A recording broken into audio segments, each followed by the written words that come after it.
నమస్తే welcome to news cafe నేను భాగ్యశ్రీ. ఇక ముందుగా వివిధ వార్తాపత్రికల్లో ఉన్న హెడ్లైన్స్ అయితే చూద్దాం. ముందుగా ఈనాడు ఎడిషన్ చూసుకుంటే కనుక ఇటు రోగ నిర్ధారణలో వేగం, చికిత్స ఖచ్చితత్వం, ఏతో వైద్య విప్లవం సృష్టించవచ్చు అంటున్నారు.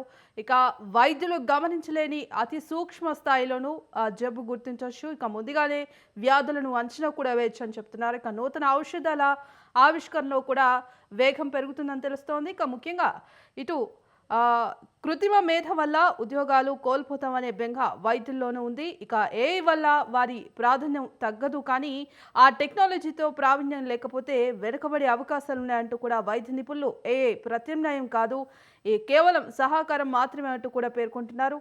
ఇక భారత్ శుభారంభం, ఛాంపియన్స్ ట్రోఫీలో భారత్ బోషి అందించింది. ఇక వేసర్లో మహమ్మద్ షమి, హర్షిత్ రాజా విజృంభణకు తొలగించినట్టుగా తెలుస్తోంది. ఇక ముఖ్యంగా ఇటు ఆర్టిఫిషియల్ ఇంటెలిజెన్స్ ప్రధానంగా కావాల్సింది డేటా, ఖచ్చితమైన సమాచారాన్ని పొందుపరిచే సమాధానం ఖచ్చితంగా వస్తున్నట్టు కూడా ఏఐ నిపుణులు చెప్తున్నారు. వైభవంగా రేఖా గుప్తా ప్రమాణ స్వీకారం, ఢిల్లీన 9న ముఖ్యమంత్రిగా ప్రమాణ స్వీకారం చేశారు. ఇక మరో 6 మంత్రులు కూడా ప్రధాని మోదీ, అమిత్ షా, పలువురు కేంద్ర మంత్రులు కూడా ఈ ప్రమాణ స్వీకారోత్సవానికి హాజరైనట్టుగా తెలుస్తోంది. ముఖ్యంగా ఇందిరమ్మ ఇళ్ల పనులకు నేడే శ్రీకారం. నారాయణపేట జిల్లా అప్పక్పల్లిలో సీఎం రేవంత్ రెడ్డి ఇందిరమ్మ ఇళ్ల పనులకు ప్రారంభించబోతున్నట్టుగా తెలుస్తోంది. ఇక క్రమబద్ధీకరణ ఫీజు, ఓపెన్ స్పేస్ ఛార్జీలకు రాయితీ, 25% మినహాయింపు మార్చి 31 వరకే. ఇక ఎల్ఆర్ఎస్కు సవరణలతో ఉత్తర్వులు జారీ చేశారు. నేడు కృష్ణా బోర్డు అత్యవసర సమావేశం, సాగర్ వివాదం, నీటి వినియోగం కేటాయింపులపై చర్చ. ఇక ఏపీ జలదోపిడిపై ప్రభుత్వం మొద్దు నిద్ర వీడాలంటూ కూడా మాజీ మంత్రి హరీష్ రావు ధ్వజమెత్తారు. బీఆర్ఎస్ నిర్వాహకంతోనే కృష్ణా జిల్లాలో అన్యాయం జరిగిందంటూ కూడా పేర్కొన్నారు. అప్పటికి ఏపీ సీఎం జగన్ కు కేసీఆర్ సహకరించారు. ఇప్పుడు మాపై బురద జల్లాలను చూస్తే ఊరుకోం, నీటిపారుదల శాఖ మంత్రి ఉత్తమ్ కుమార్ రెడ్డి స్పష్టీకరణ చేసినట్టుగా తెలుస్తోంది. అలాగే ఎలాగైతే హైడ్రాను మూసేస్తాం, స్థలాల హక్కులు తేల్చే అధికారం మీకెక్కడిది, రాత్రికి రాత్రే నగరాన్ని మార్చేయలేదు, సెలవు రోజుల్లో కూల్చివేతలతో భయాందోళనలు, ఎన్నిసార్లు చెప్పినా మారరా, హైకోర్టు తీవ్ర ఆగ్రహం వ్యక్తం చేసింది. హైడ్రా ఇన్స్పెక్టర్ను నిలదీసినట్టుగా తెలుస్తోంది. ఇక ఇది ముఖ్యంగా ఈరోజు ఈనాడు ఎడిషన్లో ఉన్నటువంటి ముఖ్యాంశాలు. ఇక బోర్లా పడుతున్న రైతు, పంటలు కాపాడుకునేందుకు భూగర్భ జలాల కోసం వేట, ఇక అదనంగా ఖర్చు పెట్టక తప్పని పరిస్థితి, అయినా ప్రయోజనం లేక దిగాలు, పూడికతీతకు 70,000 రూపాయలు ఫలితం శూన్యం. ఇక ఏపీ సెట్ నోటిఫికేషన్ జారీ, 25 నుంచి ఆన్లైన్లో దరఖాస్తుల స్వీకరణ. ఇక వెబ్సైట్ను అందుబాటులోకి తెచ్చిన జేఎన్టీయూఎస్ స్థానికేతర కోటపై ప్రవేశాల నాటికి నిర్ణయం. ఇక విశ్రాంత ఉపాధ్యాయుల న్యాయ పోరాటం, రిటైర్మెంట్ బెనిఫిట్స్ కోసం హైకోర్టుకు ఇప్పటికే పిటిషన్లు వేసిన 500 మంది. ఇక అదే బాటలో ఇతర శాఖల ఉద్యోగులు కూడా ఉన్నట్టుగా తెలుస్తోంది. మిర్చి ఇసుక మేటల్లో ఎర్రతి వార్షిల్లా పరిచి. ఇక ముఖ్యంగా చూసుకుంటే సీఎంను కదిలించిన రాకేష్ దీనగాథ, బాధితులకు ఉచిత వైద్యం సహా అన్ని విధాల అండగా నిలవాలని అధికారులకు ఆదేశం. ఇక ఎలాగైతే హైడ్రాను మూసేస్తాం, స్థలాలను కూల్చే హక్కు మీకెక్కడదంటూ కూడా తెలుస్తోంది. ఇక ముఖ్యంగా ఆంధ్రజ్యోతి కనుక చూసుకుంటే సోమేష్ ఆదించారు, వారు పాటించారు, జీఎస్టీ కుంభకోణంలో ఫోరెన్సిక్ ఆడిట్ నివేదిక సిద్ధం, స్కామ్లో ఎవరెవరి పాత్ర ఎంత అన్నది తేల్చిన నివేదిక. ఇక సోమేష్ కుమార్ సహా 4 అధికారుల ఫోన్లు స్వాధీనం, స్పెషల్ ఇనిషియేటివ్స్ వాట్సాప్ గ్రూప్లోనూ సందేశాలు రిట్రీవ్, మొత్తం 1100 కోట్ల మేర కుంభకోణం జరిగినట్లు నిర్ధారించారు. ఇక నెక్స్ట్ సాక్షి చూసుకుంటే కనుక సాక్షిలో ఈరోజు ముఖ్యాంశాలు, పరీక్షల సమరం, యుద్ధ వీరులు 25 లక్షలు, తెర వెనక సైన్యం మరో 1 కోటి, మార్గదర్శి మోసాల కేసు మూసివేత, బాబు డైరెక్షన్లో ఒక్కసారిగా ప్లేటు ఫిరాయించిన సిఐడి. ఇక 1050 కోట్ల మార్గదర్శి ఆస్తుల జప్తుపై రాజకీయ ఒత్తిళ్లతో ఇప్పటికే అప్పీల్లోకి ఉపసంహరించినట్టుగా తెలుస్తోంది.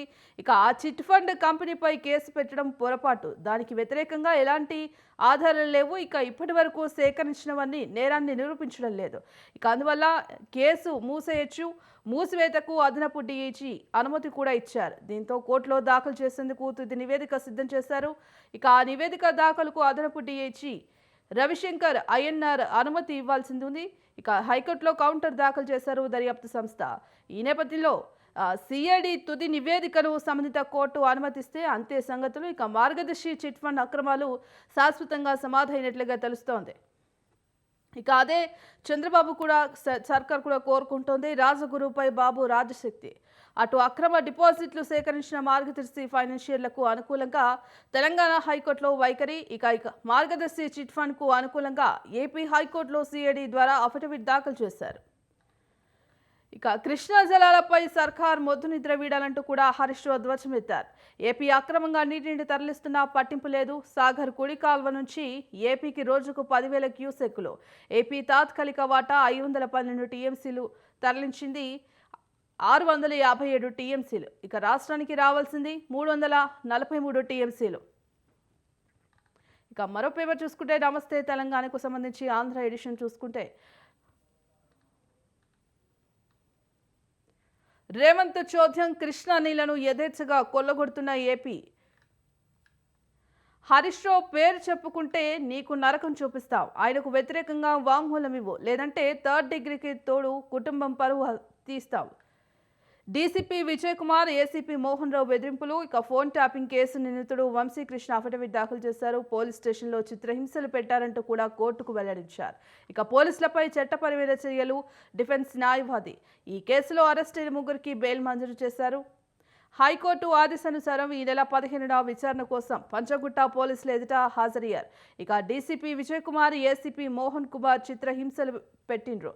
ఫోన్ ట్యాపింగ్ విషయంలో మాజీ మంత్రి హరీష్ రావు మచ్చ వేణుగోపాల్కు వ్యతిరేకంగా వాంగ్మూలం ఇవ్వకపోతే ఈరోజు రాత్రిలోపు నీకు లైఫ్ లేకుండా చేస్తామని బెదిరించారు.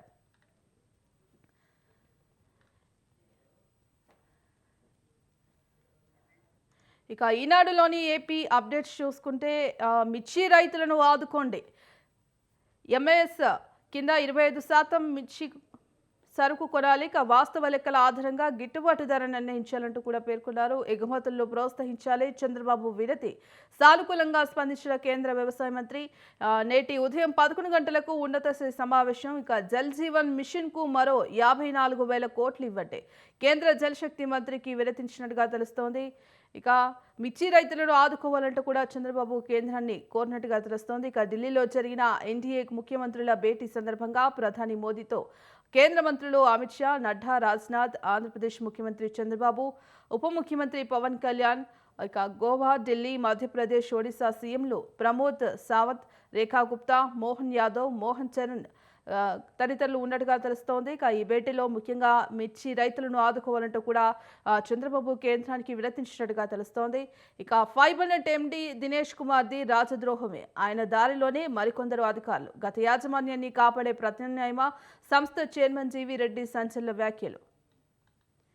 ఇక విద్యుత్ ఛార్జీలు పెరగవు, పెంపు లేకుండా నూతన టారిఫ్. డిస్కాంల ఆదాయ లోటు 12,632 కోట్లు.